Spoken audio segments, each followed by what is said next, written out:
Hi guys, magandang araw. Ito po, tayo po ay magluluto uli ng ginataang galunggong. Ang ating ingredients, syempre yung ating main galunggong, talong, bawang, sibuyas, luya, mantika, gata, at patis. Guys, itong talong, pwede naman yan sa, pwedeng pechay dyan o kahit anong gulay na gusto nyo. Pechay usually, di kaya, yung iba, mustasa, nakikita ko. Yung iba naman nakikita ko may malunggay. So, depende naman sa inyo kung anong gulay ang gusto nyo ilagay sa gatang isda. So, ito naman, bumili lang ako dyan sa tindahan namin ng gata sa pouch. Pwede kayong bumili ng totoong gata sa palengke, patis at mantika na panggisa. Ayan guys, so hihiwain na natin sila. Papakita ko sa inyo kung paano ko hiwain yung mga yan. Saglit lang. So, ito guys, maglagay tayo ng mantika. Ayan. Magigisa na tayo guys. So guys, unahin natin yung bawang.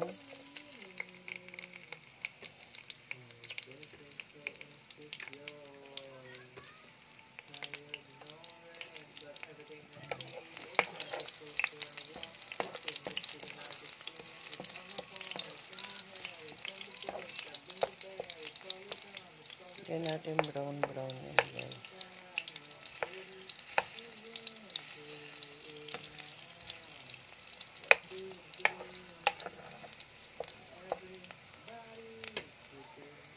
Ayan guys. Susunod natin yung sibuyas.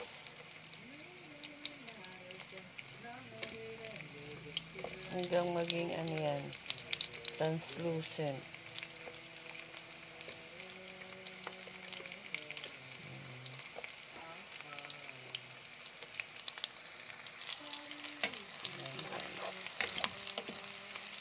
Hanggang maging translucent yan guys. Gusto igisa natin maigi.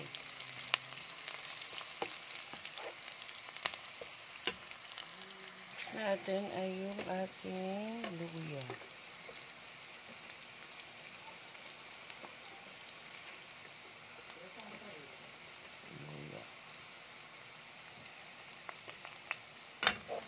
Haluin natin guys.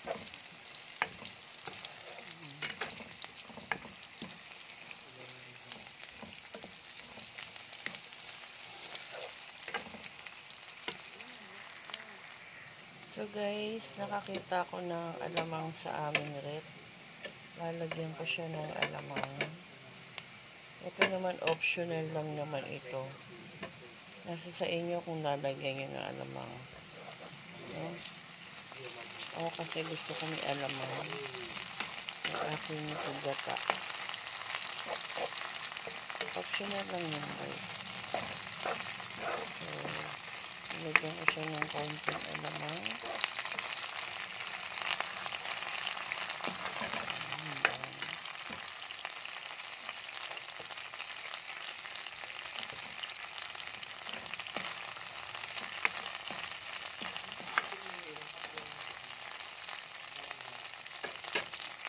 Next natin ay ating yung gata. Itong gata, bumili lang ako sa tindahan guys. Yung nasa pouch. Pero, tulad ka rin ng dati, meron tayo nabibili sa palengke na libre naman yung kayod at saka piga. May kakang gata pang kasama. Medyo malayo kasi yung palengke dito.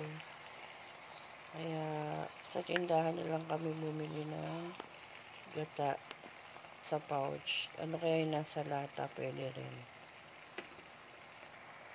So, ayan guys. Kumukulo-kulo na ng konti. So, takpan muna natin yan, guys. So, ayan guys, tignan natin. Kumukulo na siya. Lagyan na natin yung isda.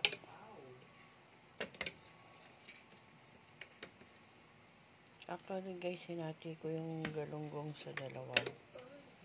Kasi dito sa amin, mayroong gusto buntot lang. May gusto naman ulo lang. So, ginawa ko, hinati ko siya.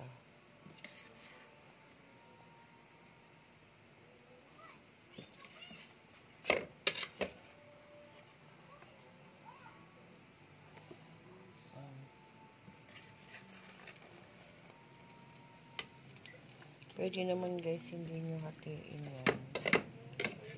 Sa inyo naman. Tsaka, depende na rin sa inyo kung gusto nyo ng galunggong o ibang isda. Pwede naman.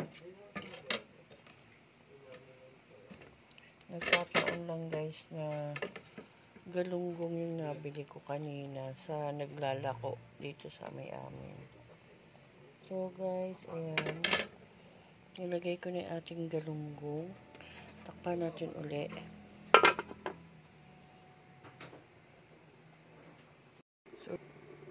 So guys, tignan natin uli kung ano yung tsura. Ayan. Lagay na natin yung ating talong.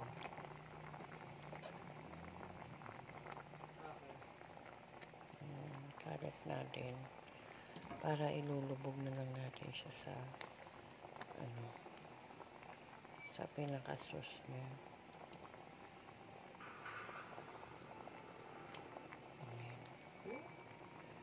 So, ayan guys. Ayusin na lang natin. Ayan, lubog natin. Huwag natin masyadong halu-haluin kasi baka madurog yung ating galunggong.